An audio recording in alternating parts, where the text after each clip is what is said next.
Right, running on the 360, bloody flies everywhere.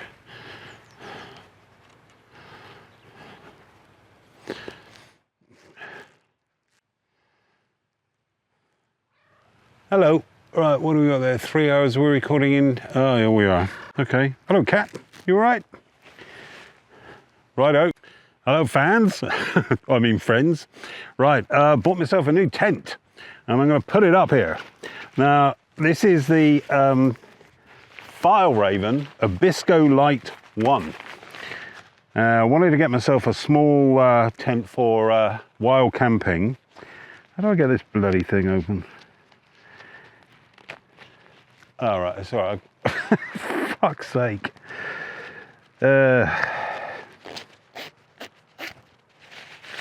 Right, got it there.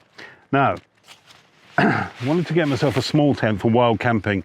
I do quite a bit of car camping, for which I use Vango Spirit 300 Plus, which I've had for like 15 years, and it's a fantastic tent. All right, babe?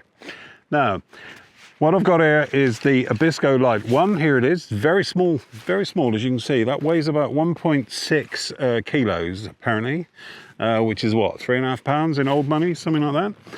And very smartly wrapped, very smartly packed up, because you've got these compression straps on the side, so your poles can go on the outside. Oh, they've got a little clip there as well, so you don't lose them. There. And your pegs, which also clip on the side there. Now, I haven't put this up yet. I bought it a few months ago, but I've been away, and now I'm back home here on Dartmoor, where I live, and I'm camping tonight. If I get this thing up, I'm camping tonight in my mate's garden. I say garden. He's got several acres up here, and he's got this patch of land here where I've camped many times. This is where I air out my tents at the beginning of the season, and it's absolutely beautiful. It's perfect, like a golf tee. Hang on, let's see who that was. Who's that? Right, okay, that's not important. Now, I have unpacked this once because I had this idea that I'd put it up in my living room at home, which of course you can't do because it's a tunnel tent and it's not freestanding, and you've got nowhere to attach the guy lines. Well, not enough space anyway. So it comes in this bag here, which is got this snood kind of affair going on. It's got your how to put it up instructions all written around the top, which is pretty good. But we don't read instructions, we watch YouTube videos and we use our initiative. Now, when you first take it out, I screwed it up, put it back in. When you first take it out, you think, what's all the fuss about? It feels like one of them, you know, like when you buy one of those really cheap raincoats in a hurry and they weigh absolutely nothing and it feels really flimsy and horrible. It feels like that when you first unpack it. It is very, very light. It's a nice colour, and it's got that new tent smell, which is lovely. I have also brought the ground sheet for the footprint for this as well, which I have over there. I'm going to go and get it, and then I'm going to try to attach it. Here's the footprint. This bag is not a toy. That's what it says. Right. Now, I'm not sure. I say I'm not sure. I mean, I've got absolutely no idea how to attach this. Let's untie that. I don't really know how to even get it out of the bag. Right, here it is. There it is. One moment, call up.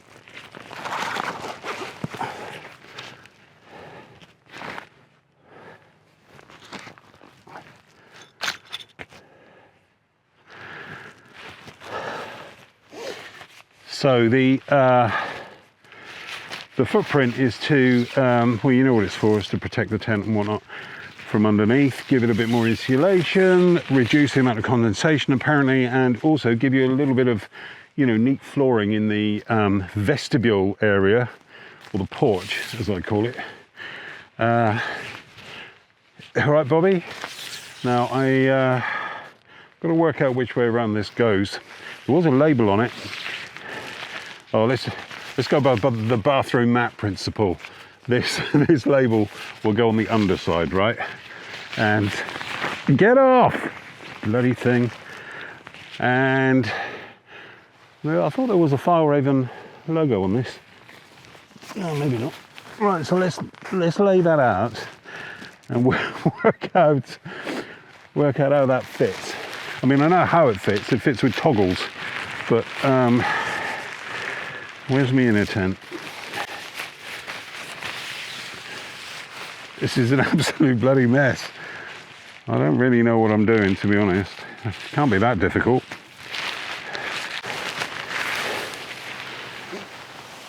Which side is which? I think the wider side is where the zip is. Bobby, I'm going to need you to move off there. I think we can assume that this bit, which is the wider part, goes halfway around this side.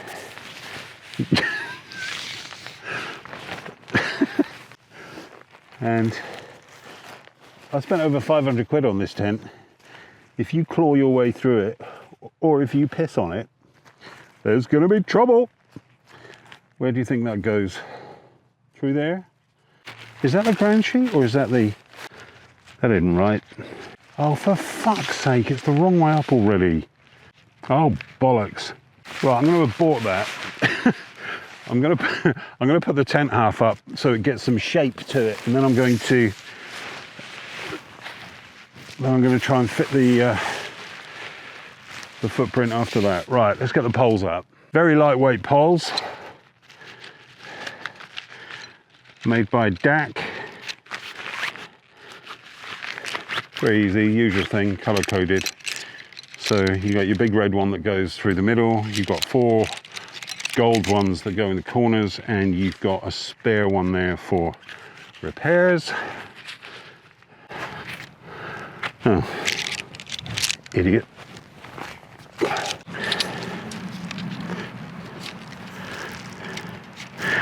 You can only slide it through from one side, because on the other side there's a little pocket there, a little sock that it goes into. That's at the side with the logo on. So what you want to do here is find the other side.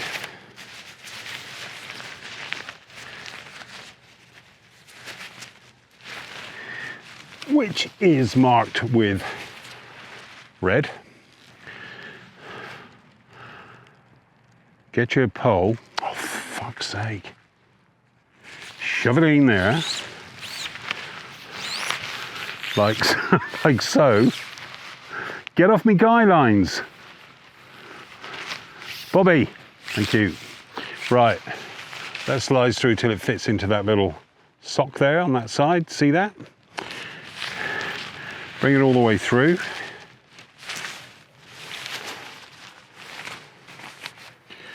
Like so. And then pop it on. I'll see if I can. Right, what have you got here? You've got these two little pots there.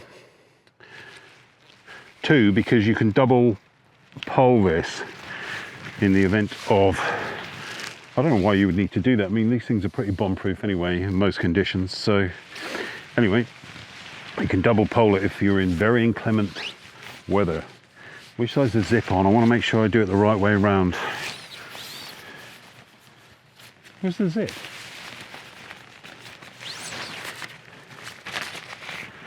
Oh, zip's there. So actually I'm going to try and put it on sideways to us like that, maybe. So let's get the golden corner poles out. These poles are all the same, all 4 of them are the same. They got the same ending on them. It's all pretty straightforward. Pop one in the bottom there, one in the top there, followed by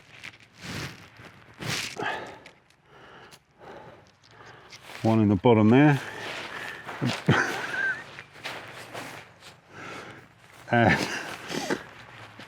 and one up the top there. Lovely. Right, let's stick these. That'll be the back of the tent. I think, where did we say the zip was? On that side, so that's gonna it's gonna work out there somewhere.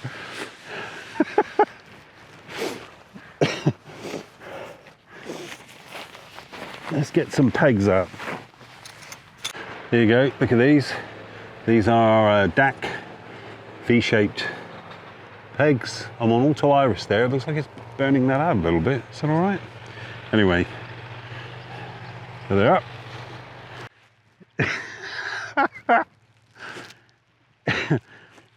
Easy to put up, they said, but not so much when you've got a cat trying to help you. I bet this cat's never put up a tent before. Mind you, I'm behaving like I've never put one up either, so hello Bobby. Out the way, bye. Oi! Get your claws off that. Hey! You little, ow, fuck's sake! So, a couple pegs down here first, I reckon. What do you think?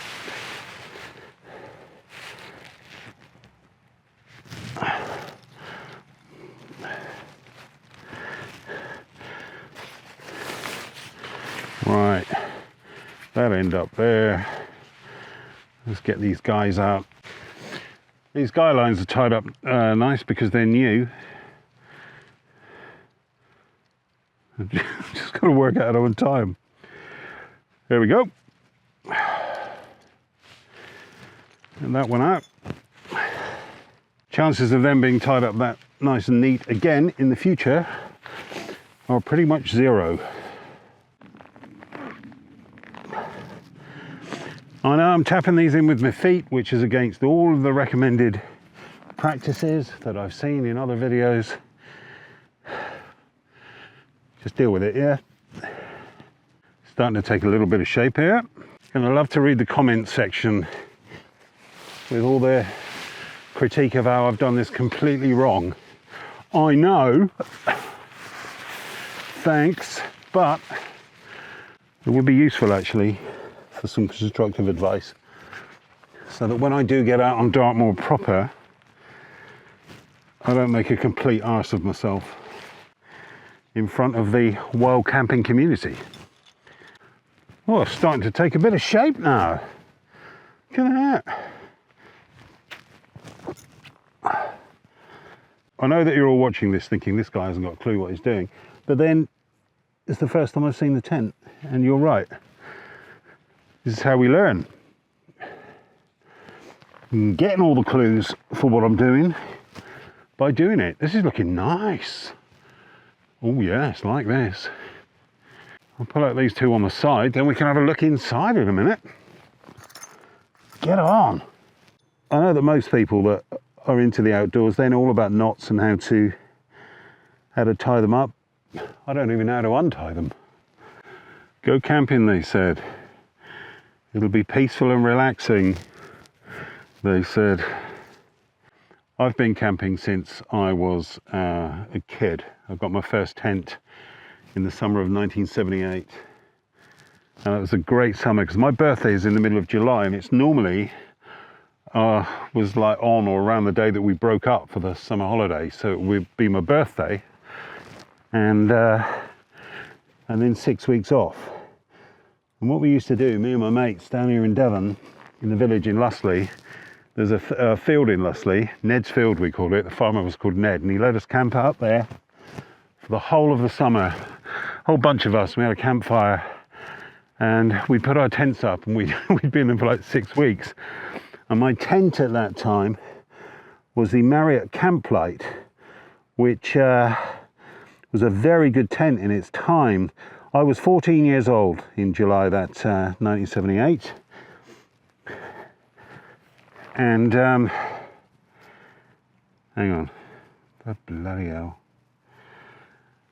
And it took me a long time to choose the right tent, and I used to get Practical Camper magazine every month, and in Practical Camper they chronicled the journey, the walk around the coastline of Britain, 7,000 miles, by the marathon walker John Merrill. And I was absolutely fascinated by his exploits, would read about it every month. And his tent was made by Blacks of Greenock, and it was called the Marriott Camp Lite. And I thought, well, I want one of those, a little two-man tent. And but it was £70, which in 1978 was a lot of money to pay for a tent, huge amount of money. So my mum and dad said if I could save up for half of it, they would buy the other half. And I had a paper round which paid me £2 a week.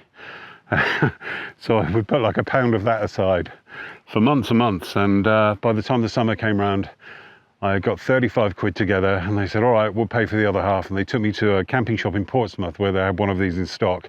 And I bought the Marriott Camp Lite, and I've still got it. And that was, when was that? I was 14, so I'll be 61 this summer. 47 years ago, is that? And I've still got it, and I'm going to make a separate video of that tent because I need to unpack it and see what condition it's in these days. Right, oh fuck. Better condition than I'm in, I reckon. So anyway, here's me new tent. Let's work out how we get into it, shall we? There's a zip here. Oh, I didn't put the bloody ground sheet in. Fuck's sake. Well, maybe I can do that while it's up. We'll work something out. Right. Oh, I say, get on. I'll tell you, it's a big moment. It's a big moment in your life when you have a... Oh, this is good, look. I'll show you that in close up in a bit. There's some good little adjustable straps here to keep this back. I've heard about this. I did watch quite a lot of YouTube videos about various tents. This is apparently a bit like the Hilleberg Acto. I didn't want to get a Hilleberg. It was, having said that, I might end up with one day, but these, I thought they were a little bit on the expensive side. They were massively expensive. What have we got here? Hang on. Why isn't that connected at the back? Where does that go? In there?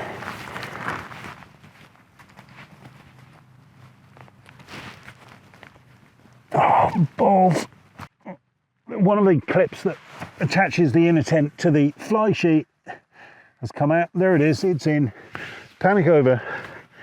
Stop panicking, everyone. Stop looking at me arse. Now, what I was fixing just then was the, there's a clip up here. Is that in focus? I haven't got my readers on.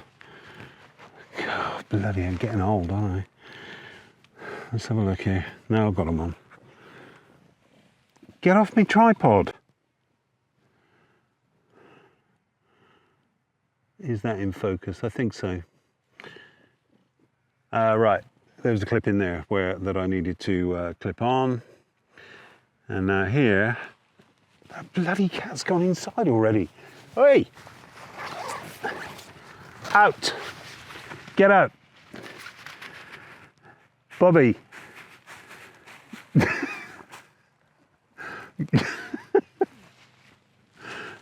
Out, come on. I'm loath to try and grab him in case he puts his claws through the... This is a brand new tent. Come on, bye. Out you come. Out. Yeah, I know. Oh, Christ, you're heavy. Get out, stay out.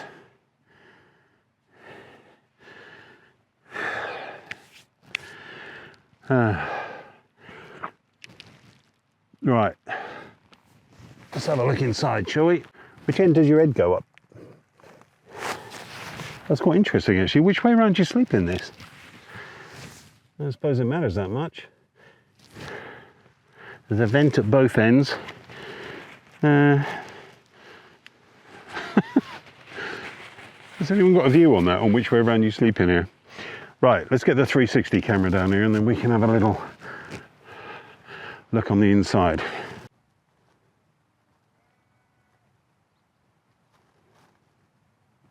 Right. So I've got my 360 camera up there. This is about, oh fuck's sake. Hopefully I'm now doing a 360 pan around the inside of the tent so you can have a look. Didn't take long to put it up. I need to pay some attention to these guy lines because the tent feels a little bit loose and flappy in places at the moment, so I'm going to make some adjustments. First of all, let's just shut the door and stop any ticks getting in. On Dartmoor we are absolutely plagued with ticks. You see them all the time. Luckily I've never had one, but you shouldn't go out on Dartmoor without your tick tool. And once you get them in, get them out as quickly as you can, because if they're, from what I understand, if they are deer ticks, they can give you a bit of Lyme's disease, which is not very pleasant. Now there's a toggle down here, which you can adjust that. You can slide it backwards and forwards, so like so. So you can create a lot more space here on the floor. You see where these crisscross here. I guess you can sit in there on a rainy day, pull that out there for more space, like so. We'll have a look at all the vents and everything in a minute, but first of all, I'm going to try and adjust the tension on these guy lines so that I get a better setup here.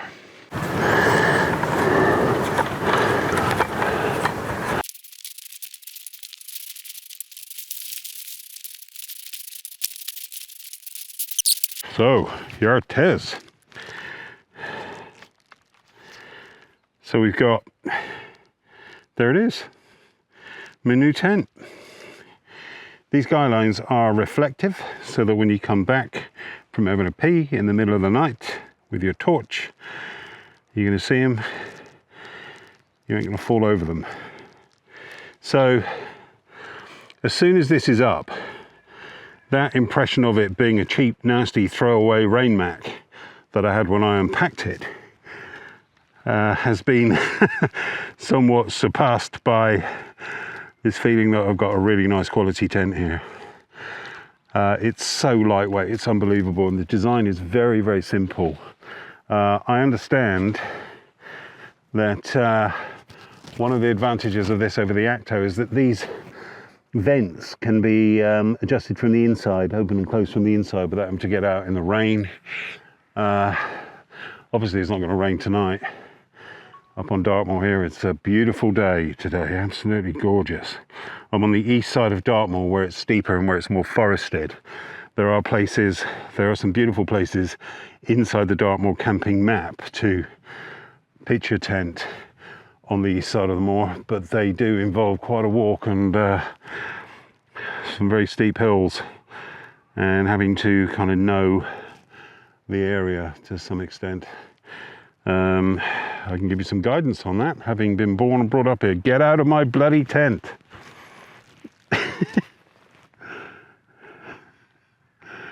Thank you, Bobby. This is not for you. Alrighty. All right, bye. You're a bit of a troublemaker. No, not around there. Black cats are supposed to be lucky, aren't they? Right, so there you go.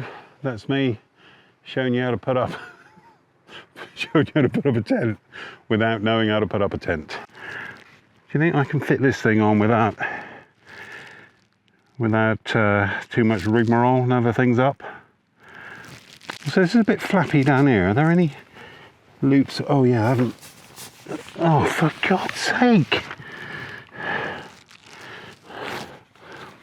A bit flappy there. What have we got? There's no way of pinning that out, so I guess that's just down here. Let me pull that one out a little bit. Oh, get on! Right, so we're off to a bad start, because down here, where the inner tent attaches to the fly, where the tensioning string attaches to the inside of the fly sheet, is completely sheared off. It's completely broken off without being hardly under any pressure at all. Get that into focus. And that is a bummer, because if we go back around the other side, You see how that's sewn into that side? Very neatly there. That's how it should be on the other side for my footprint and for this tensioning string to attach to. So you can see the string has come loose now. I mean, I'll still sleep in it tonight, but that's going to have to go back to Taunton Leisure. And they're going to have to sort that out. This is the first time I've put the tent up, and that is not good. Time for you to get out. Come on, bite. Wow. Right, so I've got 2 sleeping bags here. I have a very nice Rab 700 here. Although I think on a day like today and a night like tonight, which is going to be warm, it's going to be way too hot. I've got in there an Ayacucho self-inflating mat that I got from Cotswold Outdoor, obviously, and it's it was in a sale. It was 60 quid, and actually, because I'm not backpacking today, because I came up here in the car, I thought I would use that tonight because it's nice and comfortable, and I got it for 60 quid. Did I mention that? Ascent 700. So this is a very nice sleeping bag. It's very thick though, and could be way too warm for tonight. It's a beautiful piece of kit though. I've got a much lighter one here, Mountain Equipment Helium 250. Chuck that out there and use that as a pillow for the moment, shall I? But let's just show you on the... Hang on, let me get this door up first. I'm not doing this properly, I know I'm not. So where's the toggle for that? Oh, there it is. Oh, my back's aching now. Aha, I see. That's weird. Quite know how that works. Oh, gold. How does that work? Let me sort this out. Be back in a minute. Should we see how much space there is in here? I know I'm getting in with me boots on. Well, it's up.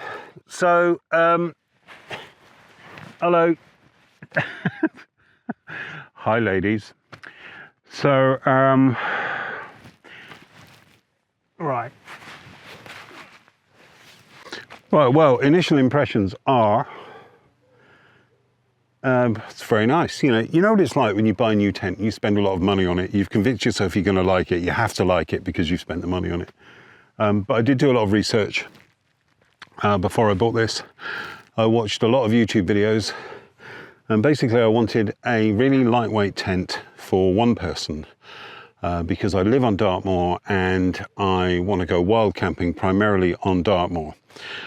And fortunately for me, I live like a 15-20 minute walk away from the permissible areas of the wild camping map. So all I need to do is look out the window, and if I've got a free night and the weather's all right, I can just pack up my rucksack and walk up onto the moors and camp, which is just, perfect.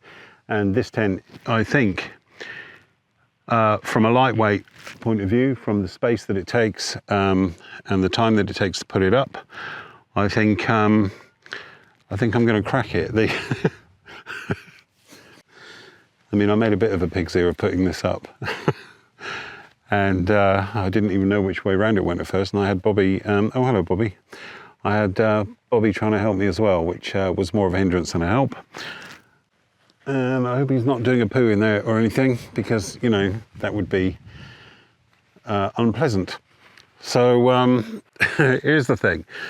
I've put my bedding in there. I'm going to sleep in here tonight and see how comfortable it is. I'm pretty experienced with car camping and semi-wild camping. So last year I drove up the west coast of Ireland and then up the west coast of Scotland, picking campsites on the way in September. And it was a tick, for fuck's sake.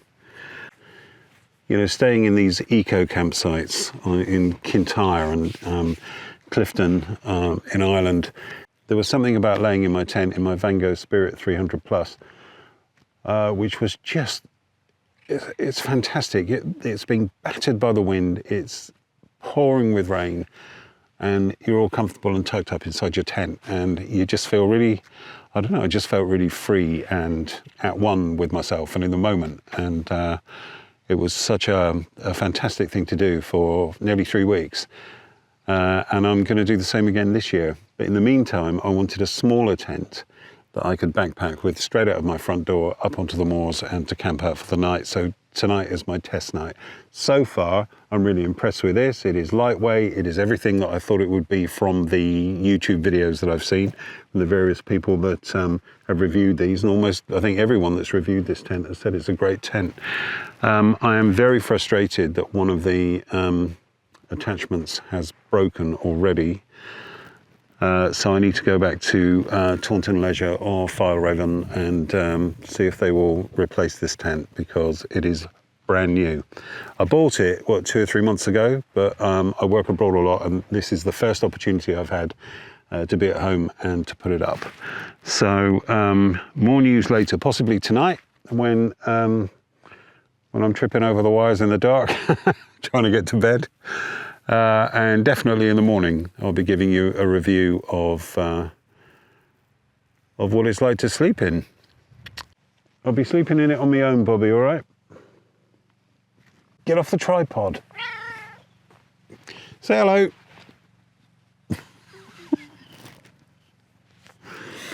I've been bitten by something. Yeah, it was you, wasn't it, you little shit? All right. Good morning, folks.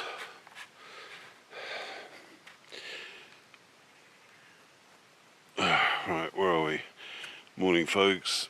7 a.m. and I am just awake and up. Slept all right in there. Let me tell you a little bit about it. Right, so first things first. This is a small tent. SM all for a man of my age, nearly 61. I'm 5'10", right, and end to end there is loads of space. You can stretch out. I had my boots in at one end, I had a bag in at the other. You don't want your head too close to the end, because the inner tent does come down very low, and your head kind of is almost touching the inner tent when you're asleep, you know, when you've made up a substantial pillow, like I did. So also on a day like today, there is loads of condensation in there. There was no wind at all last night. It was a really hot day yesterday. There was loads of condensation when I got in it, of course, because I set it up, and in the daytime when it was really hot. So you can see where I've touched the inner tent and pressed it against the outer tent. You can see where the water has, you can see that from where the water has spread across it. Can you see that? Is there too much reflection? Yeah. What else can I tell you? I think I had too much air in me. In my maps, I've got a little bit of a bad back. Oh God, that's not a good shot. Let's get rid of that. I would say you need to be organised inside a tent of this size. I have never slept in a tent of this size in my whole life. I've slept in lots of tents, but the smallest one has ever been a 2-man tent on my own. I put everything in there the wrong way around, didn't I? I had my head up the wrong end. It turns out there is a right end, because the right end has got the pockets that you want to use right next to you. To put your phone in and stuff. Pocket wise, it's great. There's a little washing line in there, hang your socks up. The little mesh pocket that I put my head torch in, and that was comfortable. My sleeping bag was way too hot, but it was a scorchio day yesterday, and there was no wind last night, and it's really still this morning and very, very warm already. So I did open the vents. You know, I slept with the mesh door, and with just the mesh door, and then I opened the vents at each end so that there was just mesh at each end. But it's still, there's tons of condensation in there, but no wind. Sorry, I'm repeating myself now. I need a cup of tea. I'll come back to this in a minute. I'll just a bit later. I've got it, my car's broken down, my brakes don't work, so I've got to get that fixed, and then come back this afternoon and pack the tent up, I'll give you a bit more of a review of it then. Right, good morning folks. I've just woken up again. I'm on a tour bus in Germany. Long story. My bunk is about the same size as the Abisko Lite 1. So, to conclude my review of the Abisko Lite 1. Firstly, Taunton Leisure and Fjallraven have been absolutely brilliant. They appreciated that it was beyond the 30-day period since I purchased it, but they could see that it was the first time I'd ever set it up, and they immediately offered me a full refund or a replacement. And I thought about it, and what I've done is I took a refund because I'm going to buy the Abisko Lite 2 instead. The Abisko Lite 1 is an amazing tent. It's a really, really well-made tent, and it's a brilliantly thought-out design. But I think it's for more really experienced and younger wild campers. When I say younger, I just mean younger than me and in better shape than me. I'll be 61 in a couple of weeks. I think just getting my trousers on and off in that tent required a certain level of contortionism that I am not able to achieve comfortably, and with my stomach and everything, you know, I need a bit more space. So, but I really love the tent. I really like the way it was made, and I've been very impressed with it. So, I've upgraded to the Abisko Lite 2. I think if you're out wild camping and you've got your tent up and you've been out for a walk, or you've been outside and you come back and you are soaking wet, it's going to be a really uncomfortable experience getting changed and keeping everything dry, for me anyway. So I don't want to put anyone off this tent because it is a superb little tent, but personally I need something a little bit bigger, and I am swapping it out for the Abisko Lite 2. When I get home in, what is it, 3 or 4 weeks or something, I will review that one, and maybe Bobby will help me with that one too. Thanks for watching this. This has been my first tent review. I hope you found it informative, and I hope you found it entertaining. Like and subscribe. See you later. Thank you very much.